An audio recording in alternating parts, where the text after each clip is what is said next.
타다와 택시업계의 충돌이 격해지고 있는 가운데 2020년 2월 10일 타다의 여객자동차 운수사업법 위반 혐의 관련 결심 공판이 열리게 됩니다. 이날은 타다 서비스가 지속 가능할지 아닐지에 대한 결심으로 혁신 모빌리티 플랫폼 서비스 운영사와 택시업계에게 올해 가장 중요한 날이 아닐까 예상되고 있습니다. 2019년 10월 검찰이 타다를 불법으로 규정하고 기소했습니다.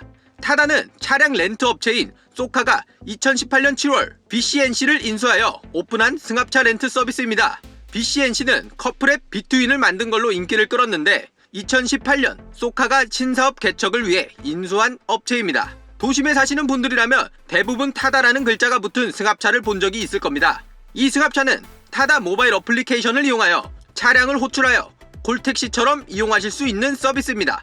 소비자들이 느끼기에는 승합차 버전의 카카오 택시라고나 할까요? 그렇다면 왜 타다가 불법으로 규정되고 기소되었는지 궁금하실 겁니다. 그 이유는 허가되지 않은 드라이버 쉐어링, 운전자 알선이 우리나라에서는 허용되지 않기 때문입니다. 자동차만 빌려주는 것은 카쉐어링이고 운전자까지 알선해주는 것은 드라이버 쉐어링입니다. 그런데 우리나라에서는 운전자가 승객을 태우고 돈을 받는 영업행위인 유상운송을 하기 위해서는 면허가 필요합니다. 그리고 그 외에 운수사업을 하기 위해서는 여객자동차 운수사업법을 따라야 합니다. 그런데 타다는 따로 면허를 매입하지 않고 서비스를 운영했고 검찰은 여객자동차 운수사업법 제34조 유상운송의 금지 등에 따라 타다가 불법이라고 규정한 것입니다. 그런데 타다가 바보도 아니고 이런 법적 검토 없이 사업을 그냥 진행한 걸까요? 이렇게 단정하기는 쉽지 않습니다. 그 이유는 지금의 진행 상황을 봤을 때는 법적으로 애매한 사항이 있기 때문입니다. 여객자동차 운수사업법 제34조 유상운송의 금지 등 2항에는 누구든지 자동차 대여 사업자의 사업용 자동차를 임차한 자에게 운전자를 알선하여서는 아니 된다. 다만 외국인이나 장애인 등 대통령령으로 정하는 경우에는 운전자를 알 수 있다 라고 기재되어 있습니다. 그리고 이 다만에 해당하는 대통령령은 여객자동차 운수사업법 시행령 제18조 운전자 알선 허용 범위 파목에 나와 있습니다.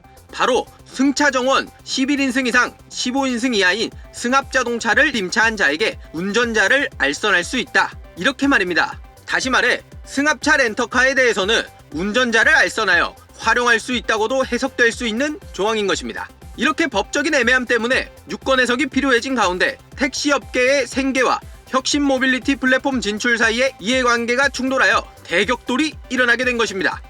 이런 상황에서 서울 개인택시조합을 포함한 택시업계는 대규모 파업 등 타다 반대 집회에 나서게 됩니다. 택시업계가 이렇게까지 격렬하게 시위를 하는 이유는 택시 시장의 구조 때문에 그렇습니다. 특히 택시 면허의 가격 추이를 보면 지금의 맥락을 이해하는 데 도움이 되실 겁니다. 지금의 타다 사태와 택시 면허에 대한 이해를 위해서는 2000년대 초반 서울로 거슬러 올라가게 됩니다. 2001년 택시 총량 상한의 시행으로 서울시에서 운행될 수 있는 택시의 수는 총 7만 대로 한정되었습니다. 오직 7만 택시 운전자를 제외하고는 면허가 추가 발급이 안 되는 것입니다. 당시에는 택시 면허 추가 발급 대기자들의 불만이 많았으나 택시업계 종사자들은 공급 제한으로 일정 수요를 확보할 수 있어서 택시업 종사자들의 생계는 보장되었습니다. 그리고 특히 택시 사업을 할 수 있는 면허는 양도가 가능하여 시장에서 거래되곤 하였는데요. 당시에도 약 7천만 원 상당의 고가의 면허가 거래되고 있었습니다. 그러나 2002년부터 2004년까지 매년 1000대가량의 개인 택시 면허가 추가 발급됐고 공급 과잉으로 면허 가격은 5,500만 원 선까지 하락하게 되었습니다. 하지만 2005년 지역별 적정 수요를 고려한 택시 총량제가 적용되고 면허 가격이 다시 회복하게 되었습니다. 그러나 또다시 2008년 정부의 개인 택시 면허 양도 양수 금지 시행령으로 택시 면허 가격이 6천만 원까지 다시 떨어지게 되고 2013년에는 5천만 원 수준으로 급락하기에 이르렀습니다.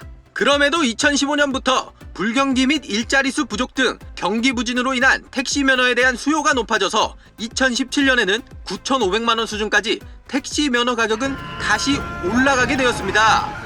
이렇게 택시 면허 가격이 오르락 내리락 반복하면서 새로운 가격 고점을 갱신한 가운데 우버, 카카오, 타다 등 다양한 혁신 플랫폼의 등장으로 택시 면허 가격은 다시 떨어지기 시작했습니다. 그리고 현재 7,500만 원 수준에서 거래되고 있는 것을 확인할 수 있었습니다. 이렇듯 택시 면허는 일종의 택시업 종사자들에게 부동산 수준의 큰 자산이 된 것이고 택시업계 종사자들은 택시와 비슷한 영업을 하는 유상 운송자의 공급량을 필사적으로 제한할 수밖에 없게 된 것입니다. 한편 이렇게 필사적인 대규모 시위 앞에서는 정부도 대답할 수밖에 없었습니다. 그래서 2019년 7월 국토교통부는 택시제도 상생안으로 타다에게 다음과 같이 제안합니다. 타다 서비스를 운영하는 차량 대수에 맞게 기존 택시 면허를 매입해 택시 면허 총량 제도를 지키라는 것이었습니다. 예를 들어 타다 차량 1000대를 운영하기 위해서는 기존 택시 면허 1000개분을 타다가 매입해서 운영하라는 것이었습니다. 이러한 배경에는 다음과 같은 이해관계가 있는 것으로 보입니다. 서울시는 2016년 7만 2천 대 수준이던 택시를 6만 대 수준으로 줄이겠다는 계획을 발표했습니다. 그런데 개인 택시 면허를 평균 6천만 원으로 계산해도 2,000대분의 면허를 회수하려면 1,200억 원이 필요합니다. 하지만 이러한 비용을 지자체의 별도 예산으로 처리하기에는 부족했고 타다에게 수익의 일부를 기여금 형태로 기존 택시 면허를 매입하라고 한 것입니다. 하지만 타다는 당시 1,400대인 타다 운행 대수를 2020년 말까지 1만 대로 늘리겠다고 발표했고 검찰은 여객운수사업법 위반 고발을 토대로 타다를 기소하였습니다. 그리고 이후 2019년 12월 국회에서 박홍근 더불어민주당 의원이 타다금지법을 대표 발의하는 것이 국토교통위원회를 만장일치로 통과하였습니다. 한편 이재용 대표는 재판 및 타다금지법과 관련하여 SNS에 택시업계와 상생하겠다는 말과 정부의 지난 정책 방향을 예로 들어 타다금지법을 철회해 줄 것을 강력하게 호소하였습니다.